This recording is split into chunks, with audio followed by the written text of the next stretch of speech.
हमारा 13वां क्वेश्चन है, स्थानीय स्वशासन चोल शासन प्रणाली की महत्वपूर्ण विशेषता थी क्या? इस काल में उर, सभा और नगरम ये स्थानीय प्रशासन के 3 महत्वपूर्ण स्तंभ थे। ठीक है, तो इसमें पूछा है ये तीनों में से ऐसा कौन सा प्रशासन था जिसमें सर्वसाधारण लोगों की समिति होती थी? ठीक है, ये पूछा है आपको। तो देखिए ऑप्शन क्या है, नगरम, महासभा, ग्राम सभा और उर। तो इसमें से आंसर क्या होगा, डी। डी जो था हमारा स्थानीय प्रशासन में सर्वसाधारण लोगों की समिति होती थी। ठीक है, यह सर्वसाधारण लोगों की समिति होती थी। वयस्क व्यक्ति इसका सदस्य हो सकता था। इसका मुख्य कार्य सार्वजनिक कल्याण हेतु तालाबों व बगीचों के निर्माण हेतु गांव की भूमि का अधिग्रहण करना। ठीक है, और चोल काल में उर का रूप लघु गणतंत्र जैसा ही था। ठीक है, तो इसका आंसर होगा उर। ठीक है, नेक्स्ट आपका 14 में चलते हैं। तो 14 क्वेश्चन क्या है, विद्वानों में गणितज्ञ और ज्योतिषी कौन है? ठीक है, तो इसमें क्या बताना, गणितज्ञ और ज्योतिषी कौन है? तो क्या क्या दिया है, आर्यभट्ट, ब्राह्मीहिर, ब्रह्मगुप्त और सुश्रुत। ठीक है, तो इसमें से बताना है कि इसमें से क्या बताना है, गणितज्ञ और ज्योतिषी कौन है? तो देखिए कुट देखिए, इसमें से आपको तय करके बताना है कि कौन कौन इसमें है। ठीक है, तो आप वीडियो को पॉज करके देखिए। ऑप्शन देखिए, केवल 1 2 3, केवल 2 3 4, केवल 1 3 4, केवल 1 2 3 4। ठीक है, तो इसका सही आंसर क्या होगा दोस्तों? इसका सही आंसर होगा ए। ठीक है, तो ए में क्या है, 1 2 3, आर्यभट्ट, ब्राह्मीण और ब्रह्मगुप्त, ये तीनों क्या थे, गणितज्ञ और ज्योतिषी थे। लेकिन सुश्रुत नहीं थे। ठीक है, तो सुश्रुत क्यों नहीं थे बताइए, सोचिए। क्योंकि जो सुश्रुत थे वो चिकित्सक थे। ठीक है, ये प्राचीन भारत में आयुर्वेद में चिकित्सक रहे हैं, एक चरक एक सुश्रुत। ये चिकित्सक रहे हैं, एक चरक एक सुश्रुत। ठीक है, ये दोनों चिकित्सक रहे हैं। ठीक है, चिकित्सक रहे हैं। ठीक है, आप समझ जाइए। नेक्स्ट क्वेश्चन क्या है, देखिए आर्यभट्ट, ब्राह्मीण और गुप्तम के बारे में कुछ जान लेते हैं। ठीक है, तो गणितज्ञ देखिए जो आर्यभट्टियम जो पुस्तक है, यह आर्यभट्ट ने लिखा था। ठीक है, तो ये पुस्तक संस्कृत में लिखा गया है। ठीक है, नेक्स्ट आपका ब्राह्मीण जो है, ब्रह्मगुप्त और भास्कराचार्य कुछ अन्य गणितज्ञ भी हैं जो खगोल शास्त्री भी थे।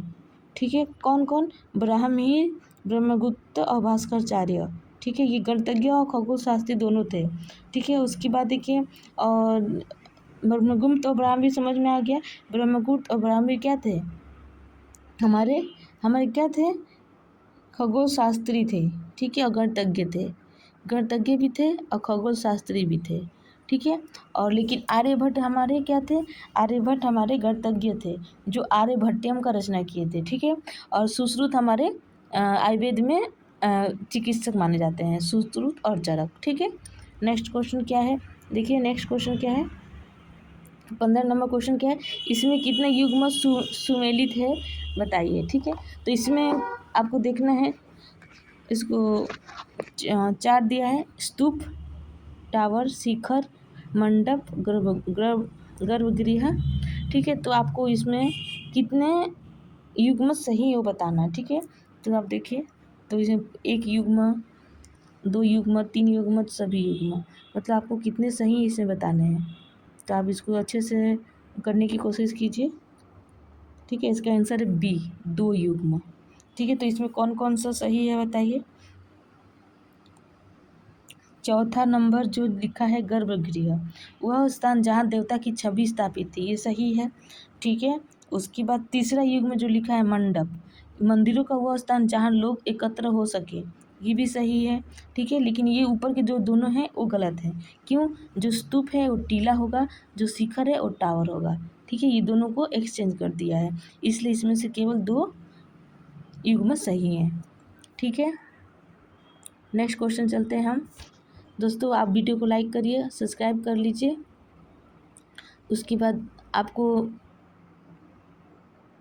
नेक्स्ट क्वेश्चन आते हैं, देखिए 16 नंबर क्वेश्चन, ठीक है, तो क्या है क्वेश्चन, राष्ट्रकूट वंश के संबंध में निम्नलिखित कथनों पे विचार करें। ठीक है, तो विचार करना है।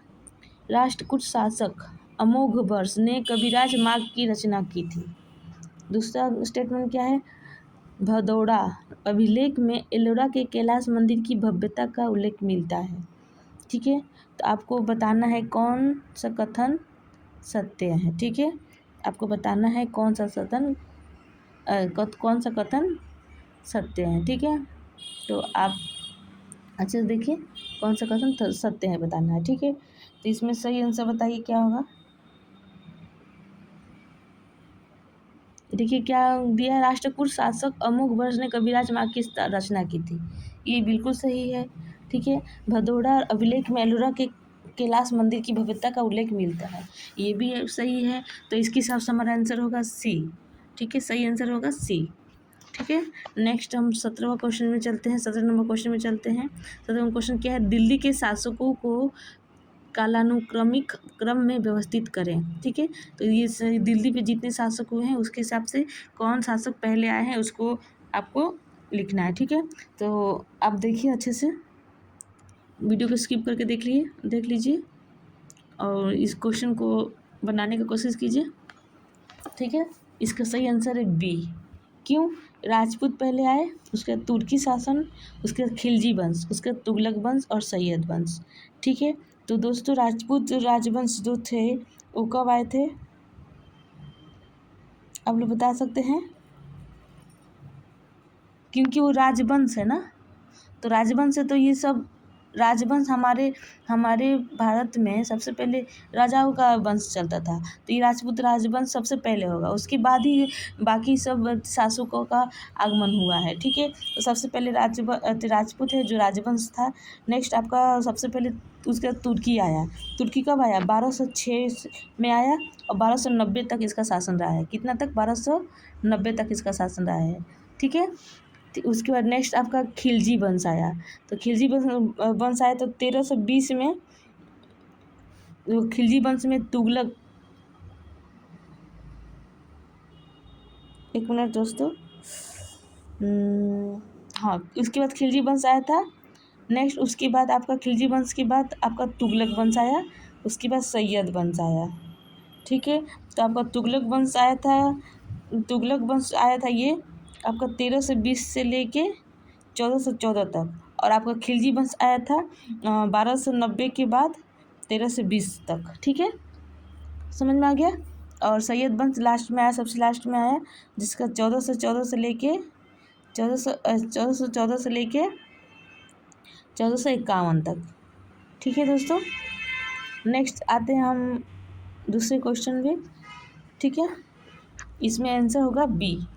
ठीक है, अब इस सब का ईयर जानने के लिए आप इसको नोट कर सकते हैं। फिर से मैं एक बार बता देती हूँ, राजपूत राजवंश हमारे भारत में सबसे पहले था, क्योंकि ये राजाओं का वंश था।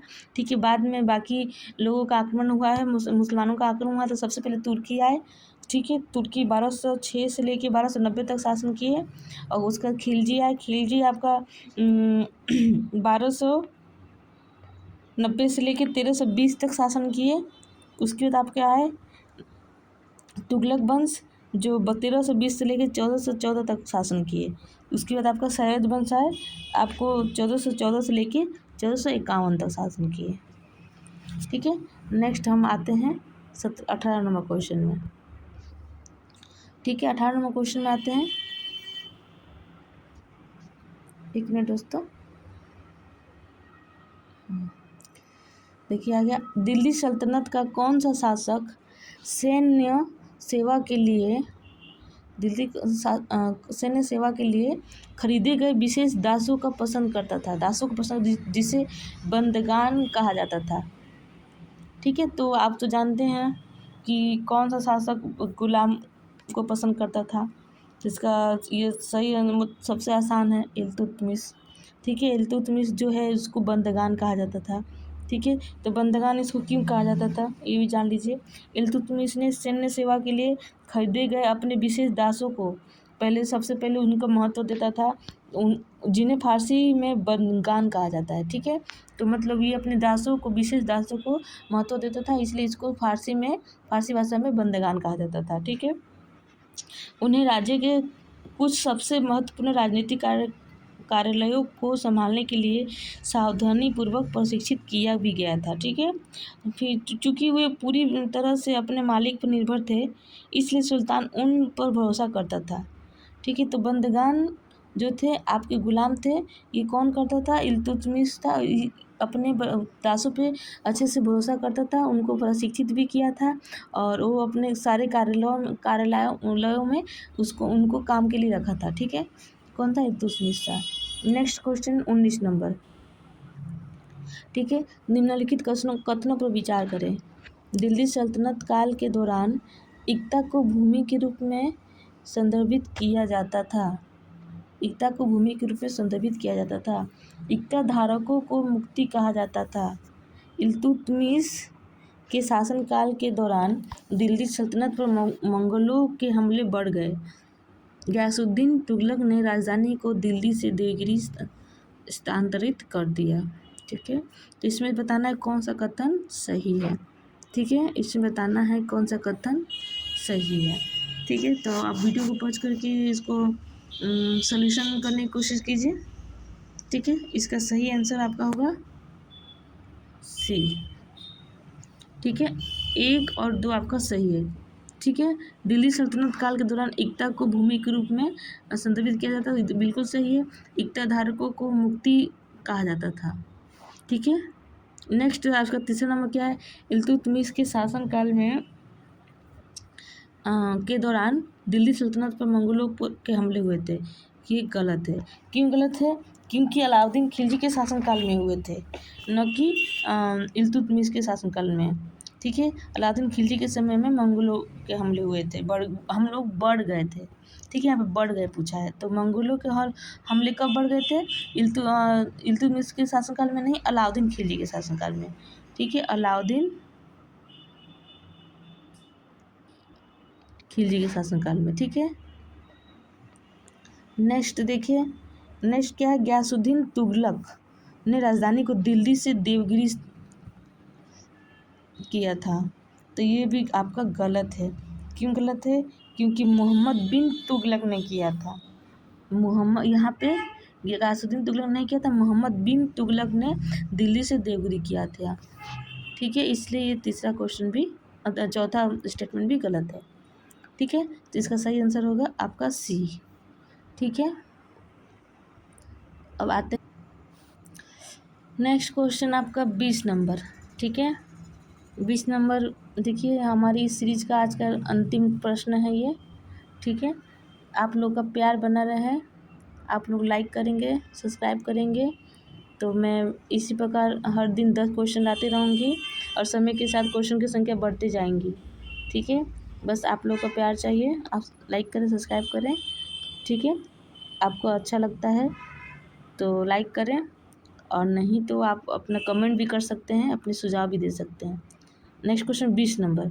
अकबर काल में निम्नलिखित में से कौन सी घटना सबसे पहले घटित हुई? ठीक है, तो ये पूछ रहा है कि अकबर काल में कौन सी घटना सबसे पहले घटित हुई। ठीक है, 1 मिनट दोस्तों, थोड़ा सा मोबाइल में दिक्कत हो जाता है। ठीक है, तो कौन सी पहले देखिए, सबसे पहले घटित हुई बताना है।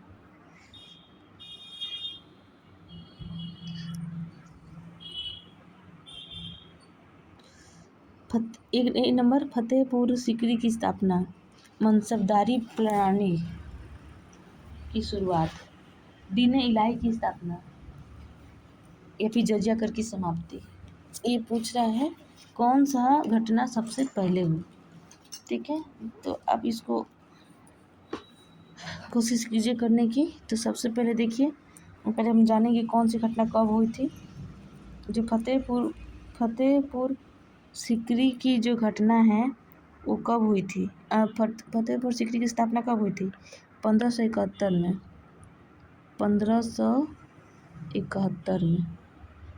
ठीक है, उसके बाद नेक्स्ट क्या है? मनसबदारी प्रणाली की शुरुआत, ये कब हुई थी? 1500 1574 में। ठीक है। दिन ए इलाही की स्थापना ये कब हुई थी? 1582 में। ठीक है। और जजिया कर की समाप्ति यह सबसे पहले हुई थी 1564 में। ठीक है। तो इसके हिसाब से आपका सही आंसर क्या होगा? जजिया कर की समाप्ति जो 1564 ईस्वी में हुई थी। ठीक है। नेक्स्ट क्वेश्चन 21 ये हमारे नेक्स्ट वीडियो में रहेगा। दोस्तों अपने सुझाव जरूर दें, कमेंट करें और चैनल को सब्सक्राइब कर लें और नोटिफिकेशन बेल को ऑन भी कर दें। धन्यवाद। हमारा चैनल आपको कैसा लग रहा है आप कमेंट में ज़रूर लिखें। धन्यवाद।